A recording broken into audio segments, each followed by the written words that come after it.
Stalin uncle, what uncle is very wrong uncle. ஒரு தவறு செய்தால் அதை தெரிந்து செய்தால் அவர் கபட நாடக முக ஸ்டாலின் அங்கிளாகவே இருந்தாலும் உங்களுக்கு மனசாட்சின்னு ஒண்ணு இருந்துச்சுன்னா நாங்க கேட்கிற கேள்விகளுக்கு மட்டும் கொஞ்சம் பதில் சொல்லுங்க அங்கிள். செய்வீர்களா திரு நரேந்திரபாய் தாமோதர் மோடிஜி அவர்களே? என்னதான் நீங்க இந்த நேரடி மறைமுக கூட்டணி குட்டிகரணம் போட்டாலும் தாமரை இலையில தண்ணியே ஒட்டாது. தமிழக மக்கள் மட்டும் எப்படி ஒட்டுவாங்க? களத்தில் கருத்தீராக எதிர்கொள்ளணுமே தவிர தரைக்குறைவாக பேசுவதால் ஒருத்தர் வெற்றி அடைஞ்சிட முடியாது. அது முழுமையாக நடைபெற்று முடிந்த மாநாடு மாதிரி தெரியல. ஒரு ரசிகர்கள் சந்திப்பு போலதான் நடந்து முடிந்ததா நான் பாக்குறேன். பாசிசத்தையும் பாஜகவையும் எதிர்ப்பு நிலையில உள்ள வேண்டாம். ஒரு நாளும் ஒருமையில நான் பேசுனதே கிடையாது. மரியாதைக்குரிய பிரதமர் மோடி அவர்களையும் தான் சொல்லுவாங்க. சிவாஜி கணேசன் அவர்கள் கட்சி ஆரம்பிச்சாங்க, பாக்கியராஜ் அவர்கள் கட்சி ஆரம்பிச்சாங்க, நடிகர் சரத்குமார் அவர்கள் கட்சி ஆரம்பிச்சாரு, டி ராஜேந்தர் அவர்கள் கட்சி ஆரம்பிச்சாங்க. எல்லாருமே கூட்டம் கூட்டினாங்க, மாநாடு காமிச்சாங்க. கட்சி ஆரம்பிச்சவங்க எல்லாம் நின்னது வரலாறு கிடையாது.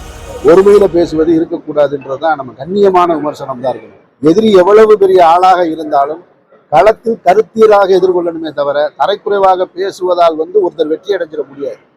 மக்களிடத்துல நீங்க என்ன கருத்தை கொண்டு போய் சேர்க்கிறீங்க, உங்க கொள்கையை என்ன கொண்டு போய் சேர்க்கிறீங்கன்றதை வச்சுதான் நீங்க மக்களிடம் அன்பை பெற முடியுமே தவிர நீங்க கேலியும் கிண்டலுமாக பேசுவதாலோ அல்லது நீங்கள் கூட்டிய கூட்டத்தின் முன்பாக அவர்களை உற்சாகப்படுத்த வேண்டும் என்பதற்காக வார்த்தை கண்ணிய குறைவாக அது உறவு சொல்லி அழைப்பதாலோ வெற்றி அடைஞ்சிட முடியாது. கருத்தியல் தான் வெற்றி அடையும்.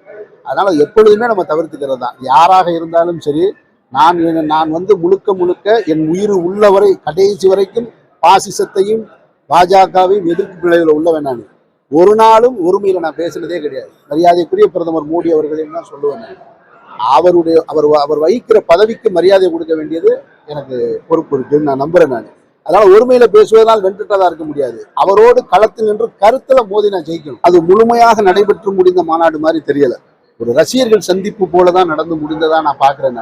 ஒரு மாநாடு என்றால் அந்த மாநாட்டில் ஒரு தலைவர் உரையாற்றியதற்கு பின்னாடி, நிறைவு உரையாற்றியதற்கு பின்னாடி, தீர்மானம் நிறைவேற்றப்பட்டதற்கு பின்னால் தான் மாநாடு மேடையில் இருப்பவர்கள் கலைந்து செல்வாங்க. ஆனால் அங்கே தாவேக தலைவர் அவர்கள் பேசி முடிச்ச உடனே அவர் உடனே கலைஞ்சிட்டார். அந்த நிகழ்ச்சியை தொகுத்து வழங்கினவர் இந்த தீர்மானங்கள்லாம் அப்புறமா நிறைவேற்றுவோம்னு சொல்றாங்க. அதுவே எனக்கு ஆச்சரியமாக இருந்தது. இத்தனை லட்சம் மக்களை கூடி நீங்க நிறுத்தி அவனுக்கு என்ன சொல்ல போறீங்க? நான் இன்னொருக்கா சொல்லுவேன்னு சொன்னா இதை நீங்க டிவியில உட்காந்தே சொல்லியிருக்கலாமே, இன்னொரு முறை சொல்லணும். அப்ப அப்படி ஒரு பெரிய மாநாட்டை கூட்டியிருக்க வேண்டிய அவசியம் இல்லைன்னு தோணுது.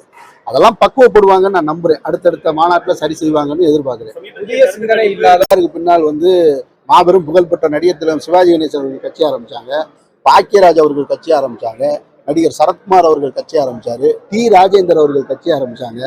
எல்லாருமே கூட்டம் கூட்டினாங்க, மாநாடு காமிச்சாங்க. ஆந்திராவில் சிரஞ்சீவி அவர்கள் கட்சி ஆரம்பிச்சாங்க. யார் நின்னது அப்படின்னு சொன்னா நீங்க எடுத்து வைக்கிற கொள்கைகளும் மக்களுக்கான பணிகளும் தான் உங்களை வெற்றி கட்டுல கூட்டிட்டு போகுமே தவிர கட்சி ஆரம்பிச்சவங்க எல்லாம் நின்னது வரலாறு கிடையாது. அப்ப நடிகர் விஜய் அவர்களுடைய கட்சியும் நிற்பதற்கான காரணத்தையும் சூழலையும் அவர் தான் உருவாக்கணும்.